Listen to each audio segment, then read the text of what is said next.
going to go right back to basics in this video. I'm going to show you 2 ways in which you can get your rope in the tree and start climbing.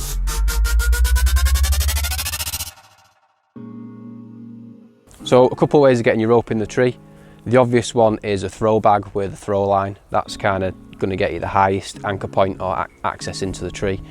However, if you may be using double rope or it's a small tree, you can throw the rope in yourself. You can obviously just coil it up into a ball and throw it, but 9 times out of 10 that's not going to work. So I'm just going to show you a couple of ways in which you can coil it up nice and neat and you're not going to lose the tail end of the rope. So ultimately you're going to want to experiment with the amount of wraps and coils you want to do on the rope to get the right weight for how far you can throw and the way that you throw.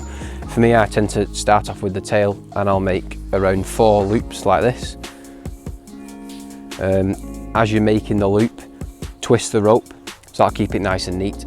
Once you've got that, then you can just wrap round, and again, the more wraps you have, the heavier it's going to be to throw, and you'll end up with something. Then you'll end up with something like this. This section of the rope, then you just put through the eye at the top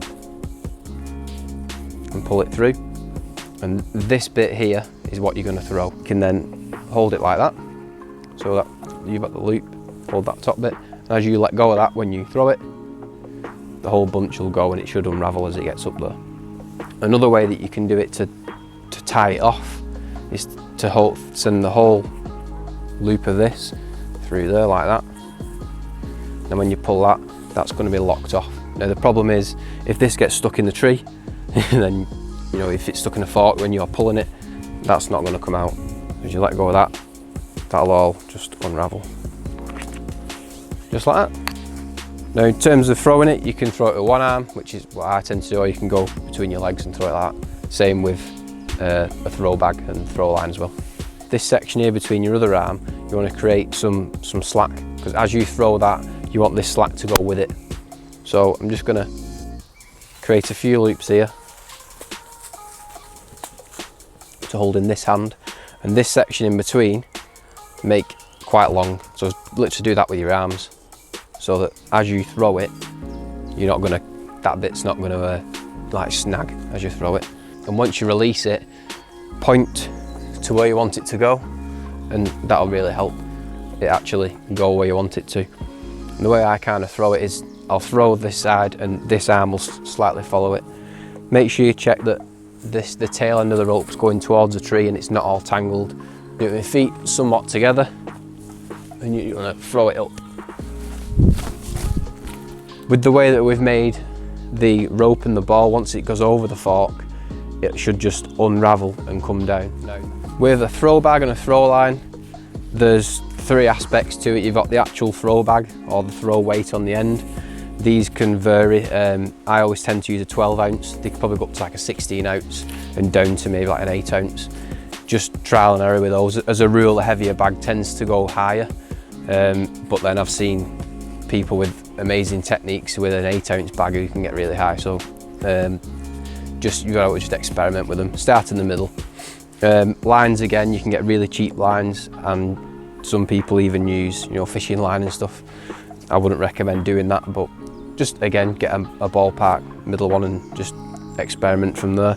And then the actual cube that it all goes in, you don't have to have one of these. You can just tie it up in a stick or keep it on the reel it comes in, but you are very quickly going to get wazzed off with it because it'll just get stuck in all the bracken and stuff on the floor, and it just stops it getting tangled if it's in a throw cube or some sort of box or tub. So attaching the throw line to the throw bag, you can use like a slippery clove hitch or some sort of slip knot. I tend to just tie a bow line on the end with a loop, and then I just girth hitch it onto the end, like so, and that just keeps it on.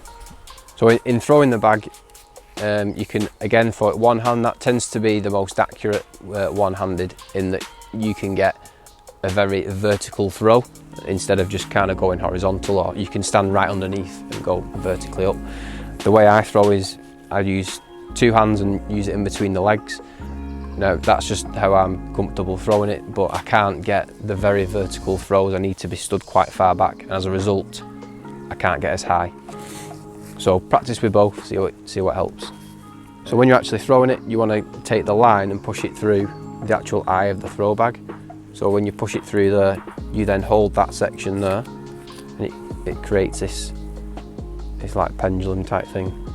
You want to flail all your throw line into your throw cube. Make sure there's nothing around it that you can get tangled on. I tend to put the actual bag close to the tree, because that once you've thrown it from here, you want the line to go straight up into that fork. You don't want it to be going, making more work for yourself. So I try and keep that close to the tree if I can. Feed it through so we get this pendulum effect. I'll create a pendulum like this and then just release it up, and again pointing to where you want it to go. If you want it to go higher, then you can just make this bit longer and you'll get a lot larger. You'll be able to feel it straight away how much more of a pendulum effect you get with it. The other way is with one hand. You can obviously do it like this, so when you let go of it, it'll do the same. You see it doing it like that way, and again you can make it as long or short as you want. Once you've thrown the throw bag and if you've missed one, flail all the rope back into the cube, start fresh again. If you try throwing while it's all over the floor, it'll probably get tangled. So that's it. 2 ways of getting your rope into the tree. Once you've got your actual throw line in, you can just connect your rope to the throw line, pull the throw line, and your rope will be in, ready to go. Thanks for watching.